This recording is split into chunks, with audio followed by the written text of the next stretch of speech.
Shalom, Kal Halal, Yahweh Bashem Yahushai, Bahashem Kal Kodash, double honors to the elder apostles and elder bishops of GMS, including the elders that came before them that taught us this truth. Shalom and salutations to all the brothers out pushing word and truth and in sincerity, the hopeful elect tabernacle of David, to the Aquath that are listening and learning, being a pillar of rest, to the 144,000, the one-third, the hopeful elect of Israel. I'm the brother Yahshua. I'm back with the WW3 Daily Update. Shalom and salutations to all of you as well. We're going to start right here with Sarah Connor.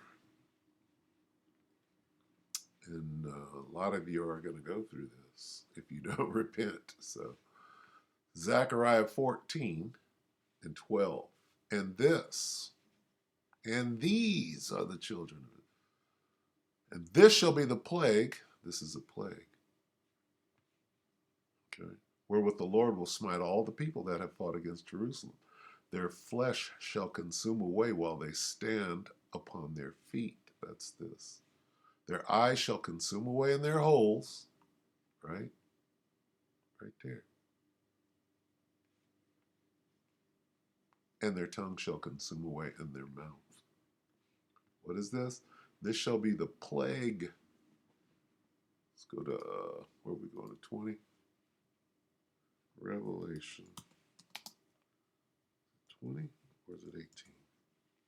I haven't done this in a minute. 18.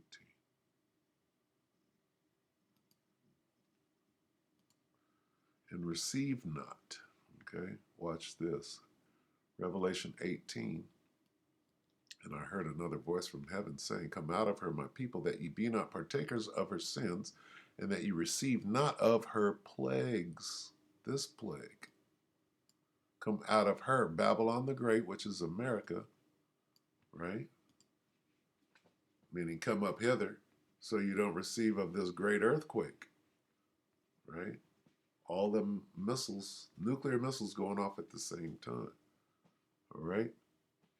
What is this? That you receive not of her plagues, this plague. Okay? Anyway. Let's listen to Dougie Doug here. No, this ain't Doug. This is Scott.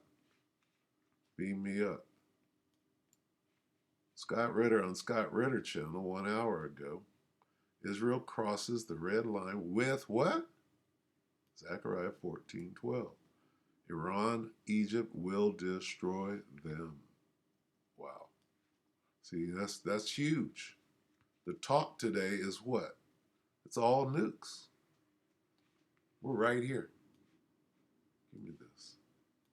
This got to stay right here the whole time. The whole time we're going to let Scott talk. We need to be watching this. Right? Here we go. Take it away, Scott.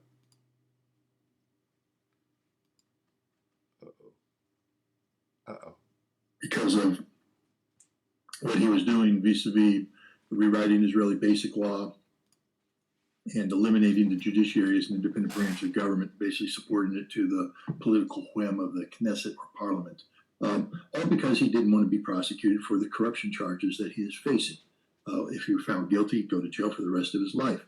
So yeah, had they removed him, I don't know. Again, it might have caused Hamas to take a pause, but one of the factors that triggered Hamas wasn't just what was going on in terms of the Israeli government and their refusal to treat Al-Aqsa Mosque, the third holiest shrine in Islam, with respect, their ongoing violation of the rights of the Palestinians on the West Bank and in Gaza. It was a recognition that international public opinion had turned against the Palestinians and that people were more supportive of the Abraham's Accords, the normalization of relations between Israel and the Gulf Arab states, and that had been finalized. If Israel had normalized with Saudi Arabia, there would be never any hope for a Palestinian state. So I think Hamas, one of the main purposes of this attack, was to put Palestinian statehood back on the roadmap of international diplomacy. All right, let's go on to our next question. Well, why don't we take another phone call, actually? What the hell? Hey there, you're on with our favorite weapons inspector. What's your question? Hey, how you doing, guys? I'm a big fan of the show. Thank you. I have a question in regards to what actually physically on the ground would happen to Israel to cause them to actually use nuclear weapons, in Scott's opinion, when he actually sees escalate to a certain level, what would that be? And second, if it was a nuclear weapon deployed and there were exchanges and it just stayed regional, what physically would happen to the planet? What would happen to our side of the world as far as the fallout and all that? So technically, like, what in your opinion would happen? That's All right, thanks for the call. very good question. Look, Israel's nuclear policy is premised on what they call the Samson option. That is linked to Samson of biblical fame, he of the long hair who hung out with Delilah, and she cut his hair, and he lost his strength. And they held him in the temple, and then he prayed to God for the strength, and he got the strength that brought the temple down on him and everybody else, killing everybody. The Samson option. And so the purpose of Israel's nuclear force is to deter nations from, because Israel's a small nation in a sea of people who don't like it, to deter people from trying to physically eliminate Israel. And so it would take the threat of physical elimination for Israel to use their nuclear weapons. That could either be in the form of a physical attack by Egyptian, Syrian, Jordanian troops that break through the Israeli lines, are moving in to eliminate Israel. Israel would use nuclear weapons to take them all out and take everybody down as Israel goes down. Or they could use it in response. For instance, if Iran actually developed a nuclear weapon, there are some people who believe that Israel would then use nuclear weapons preemptively, but it would be stupid because then Pakistan responds. Israel knows that if they use nuclear weapons, it's all over for Israel. First of all, I can destroy Israel with 3 nuclear weapons, with 1 really. But one nuclear weapon dropped in the vicinity of Tel Aviv eliminates Israel. Put another one in Haifa and another one down in Elliot, and it's over. Israel no longer exists. It's done, physically removed from the planet. For people living in the immediate vicinity, there would be, nuclear fallout. Again, I refer to Chernobyl and the contamination, and you take a look at how it stretched into Europe, contaminated. The way West found out about Chernobyl was the contamination of milk, I believe, in Sweden and in Europe. It was problematic. This will be much worse. The fallout from this radiation will be carried by the atmosphere into regions. It probably go up through Turkey, working its way across Europe, and then working its way through Russia. But eventually, it's going to dissipate, and everybody's going to see an elevation of radiation, which means that globally there will be higher increases of cancer, and it'll be inconvenience. Milk product might be difficult to have for a number of years until you can cleanse the system. But I have to say, there will be consequences globally for the use of this. It won't be fatal to humanity unless you live relatively close to Israel. Like I said, Israel will see. I have to say this. I'm sorry, Scott, but you're leaving God, the Most High, Yahweh Shemel Shah. You're leaving him out of the equation. Okay? What you're saying makes sense on a carnal level. All right? I'll give you that. But you're not spiritual at all. Yeah. When you put God into the equation who can do anything, guess what? You got to refer to the scriptures to find out what's going to happen immediately after that, right? Immediately after. Anyway. To exist. So will Palestine, tragically. Lebanon will have a hard time surviving. Syria, Egypt, Jordan, Saudi Arabia, all of that will be contaminated. But the rest of the world, people. All right. We'll stop it right there. Yeah, it would be that way if the Most High wasn't going to step in and bring back paradise, okay?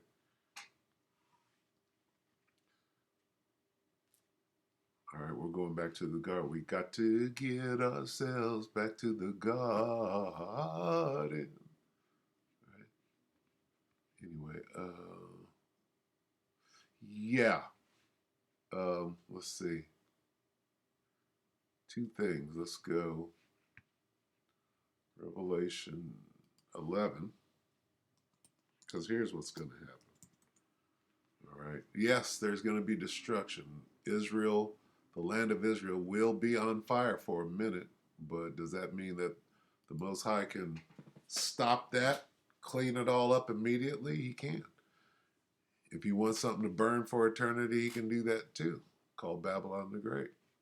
Right? The smoke is going to go up. Revelation 11, here's what's going to happen, right? And again, they're hearing a voice from heaven. Let me get first. Let's get, where were we? We went to Revelation 18, right? This is the same situation. Let's go back to 18. Let's read that again. Revelation 18 and 4. And I heard another voice from heaven saying, "Come out of her, my people." Now, this is the same incident I'm about to read. "Come out of her, my people, that ye be not partakers of her sins, and that ye receive not of her plagues." So this is the plague, right?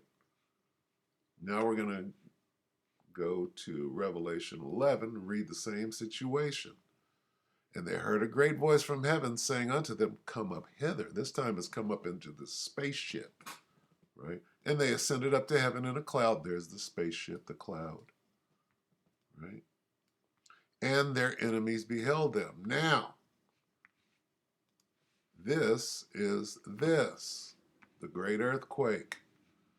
All of those missiles coming down at the same time is going to cause the earth to quake. And the same hour was, this is talking about Babylon the Great, America, right? All of it is going to fall and be on fire. "And in the earthquake were slain of men 7,000, meaning everybody who didn't ascend up to heaven in a cloud, everybody, all seven, perfection, completion, right, were killed. That's what we're slain. We're killed in this, like that. Okay?